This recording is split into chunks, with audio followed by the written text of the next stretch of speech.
Les épreuves de la vie peuvent soit nous enfoncer, soit nous élever. Et l'histoire que nous allons vous raconter aujourd'hui en est la preuve vivante.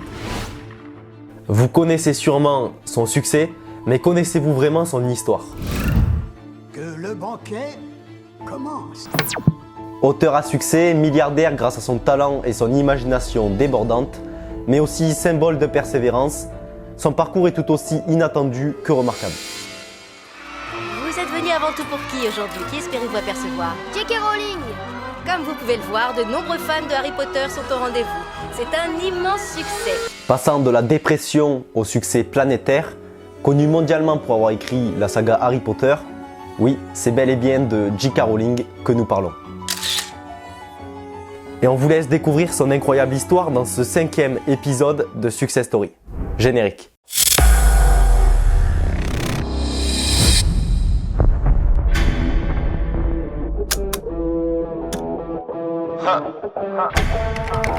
Welcome to Forever, man. Let's go. Come on. This forever. No surrender. Yeah. You know that this right here forever.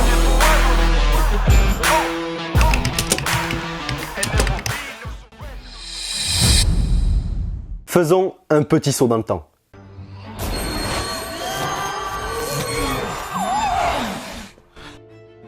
À l'âge de 29 ans, J.K. Rowling est au fond du trou. Elle est divorcée et elle élève seule son enfant, sans argent et sans travail. Et tout ceci s'accompagne d'une grave dépression. On peut donc se demander, comment a-t-elle réussi à sortir de cette situation? Et si finalement c'était cette situation plus que compliquée qui allait lui permettre d'atteindre les sommets?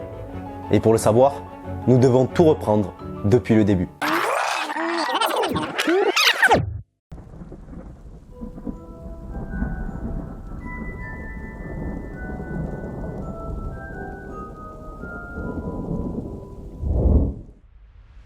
Posons le décor. Nous sommes en 1965 à Yate, dans le Gloucestershire du Sud, en Angleterre. Et Joanne Rowling vient de naître. Vous la connaissez sûrement sous le nom de J.K. Rowling. Mais ça, on va le voir un peu plus loin. Faites-moi confiance. Elle est la fille de Peter James Rowling, qui est ingénieur aéronautique, et d'Anne Volant, qui est laborantine. Joanne Rowling est l'aînée d'une fratrie de 2 enfants. Elle se découvre très vite une passion pour l'écriture. Enfant, elle avait beaucoup d'imagination et écrivait déjà des histoires. Et oui, un de ses passe-temps favoris consiste à inventer des histoires en jouant avec sa sœur et les enfants de son quartier. Ces histoires sont souvent en rapport avec la magie et le fantastique. Discrète, intelligente et bonne élève, J.K. Rowling a des envies d'écriture et sa mère l'encourage dans cette voie. Donc vous l'avez compris, elle s'oriente naturellement vers des études littéraires. Et oui, elle intègre l'université d'Exeter pour y étudier le français et séjourne 1 an à Paris pour un cursus de littérature à la Sorbonne. De retour à Londres, J.K. Rowling enchaîne les petits boulots, dont celui de secrétaire pour Amnesty International. Nous sommes en 1990 et cette période marque un tournant dans sa vie. Dans un train reliant Manchester à Londres, Joanne Rowling, secrétaire de 25 ans, se perd dans ses pensées et imagine un univers magique dans lequel grandirait un petit sorcier. Elle n'a pas de quoi écrire, donc elle développe l'idée dans sa tête pendant 4 heures. En arrivant à Londres, elle a déjà la trame de son livre, le château de Poudlard et plusieurs personnages. Ah oui, pour info, elle s'inspire de certaines personnes de son entourage. Par exemple, elle s'inspire de son meilleur ami du lycée pour créer Ron Weasley. C'est lui. Je le savais, merci.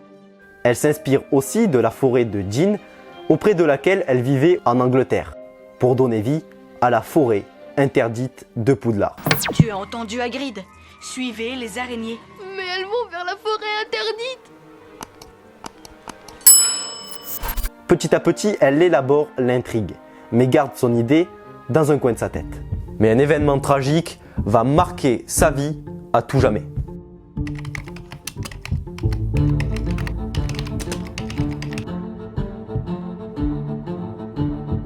Sa mère est diagnostiquée d'une sclérose en plaques en 1990, donc J.K. Rowling n'a pas eu le temps de lui parler de ses livres. Elle déclara notamment « Elle n'a jamais su pour Harry Potter. J'ai commencé à les écrire 6 mois avant sa mort. Ça me fait de la peine, j'aurais aimé qu'elle sache. » Cet événement est très difficile à vivre pour elle, mais elle s'accroche.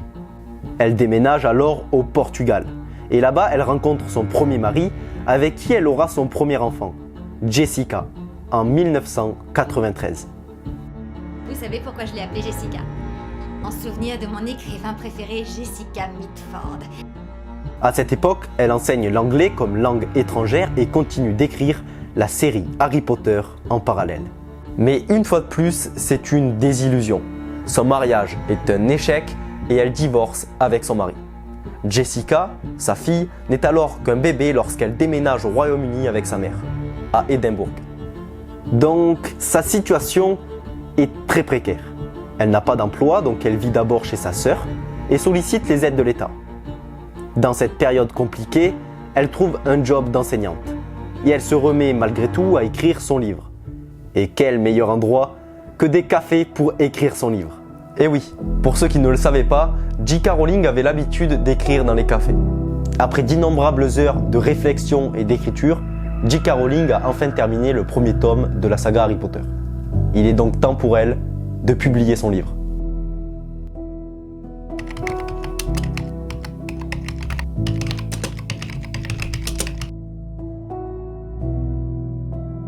Elle a d'abord envoyé le premier roman à un agent, essuyant un refus. Mais bon, vous commencez à le comprendre, J.K. Rowling n'est pas du style à baisser les bras, et elle l'envoie à un second agent, à Christopher Little, qui lui l'a accepté. Plusieurs maisons d'édition ont ensuite refusé tour à tour l'ouvrage. Comment te dire qu'elle commence à être habituée à l'échec. Et oui, le premier livre ne donne pas envie aux maisons d'édition. On s'en fiche. Pour eux, les livres pour enfants ne se vendent pas et refusent donc d'éditer le livre. Mais c'est finalement la maison Bloomsbury Publishing qui décidera d'éditer Harry Potter.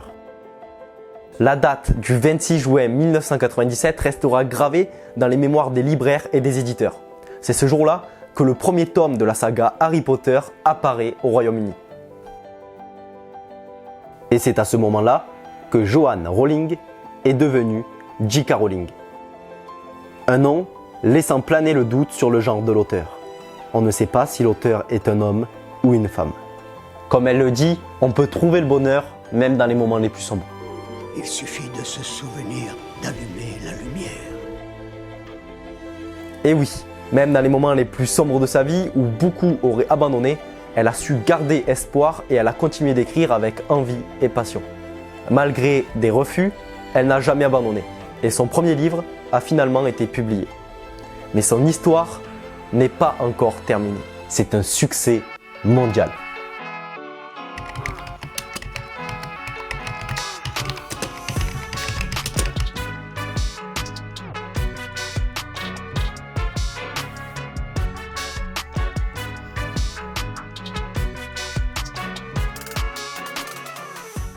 « 1000 exemplaires. Voilà le premier tirage d'Harry Potter à l'école des sorciers. Ce tirage provoque bien évidemment une succession d'événements incroyables. Liste des meilleures ventes, de nombreuses récompenses, des droits vendus dans le monde entier. À commencer par les éditions Gallimard en France et Scholastic aux États-Unis. Cette maison déboursera 105 000 $. Une somme jamais atteinte pour un livre pour enfants. Et voilà 7 livres au total pour raconter l'histoire de ce petit sorcier à lunettes avec une cicatrice en forme d'éclair sur le front. La saga sera ensuite adaptée au cinéma où elle connaîtra, tout comme les livres, un succès phénoménal. Parfait. Comme nous l'avons vu, J.K. Rowling a dû faire preuve de patience et de persévérance avant de connaître le succès. Mais il faut se rappeler qu'elle a tout fait par passion. Elle écrivait pour elle avant tout et n'a pas cherché à connaître le succès ou à avoir beaucoup d'argent. Je vois. J'écris parce que j'adore écrire, pas parce que je veux être riche. Elle déclare notamment « Je crois au travail acharné et à la chance, et que le premier mène souvent au second. » Mais qu'est devenue J.K. Rowling après Harry Potter? Je n'y avais jamais vraiment pensé. C'est ce que nous allons voir.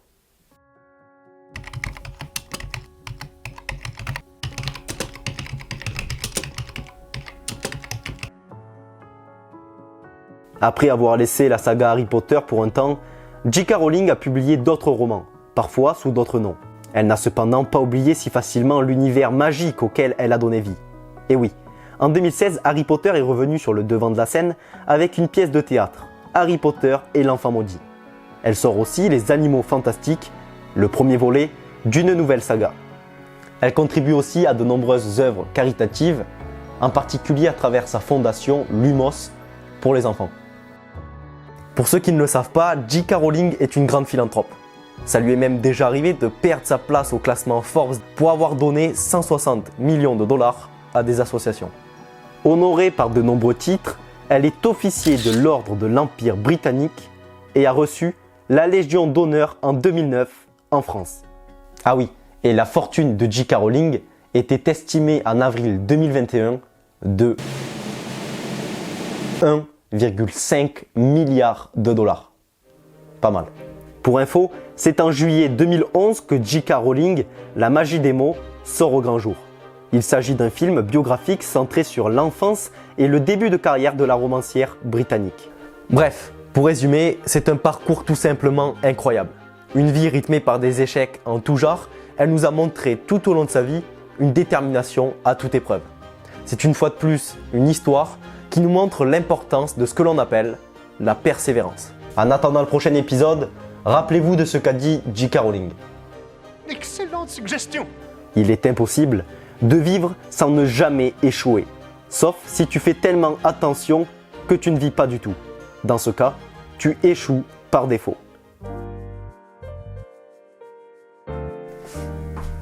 Et oui, pour ceux qui ne le savent, c'était bon ? Bon, vas-y. Ouais. Elle contribue aussi à de nombreuses œuvres caritatives, Elle contribue. Les épreuves que nous rencontrons dans la vie peuvent soit nous. Quoi ? Attends, j'ai l'impression qu'on a oublié un truc. T'as allumé ? J'ai allumé. Ça c'est bon, ça c'est bon. Il doit être bon. Et elle divorce avec son mari. Jessica. Ah! She want me to lock it down, but I told her to pass the key. You gotta slow it down, girl, you moving too fast for me. Nobody did it like this, so they wonder, they asking me if I can slow it down, cause it's coming too fast for me. Baby, don't try, just stop it. You should know that I got options. I be fly like I live in the cockpit.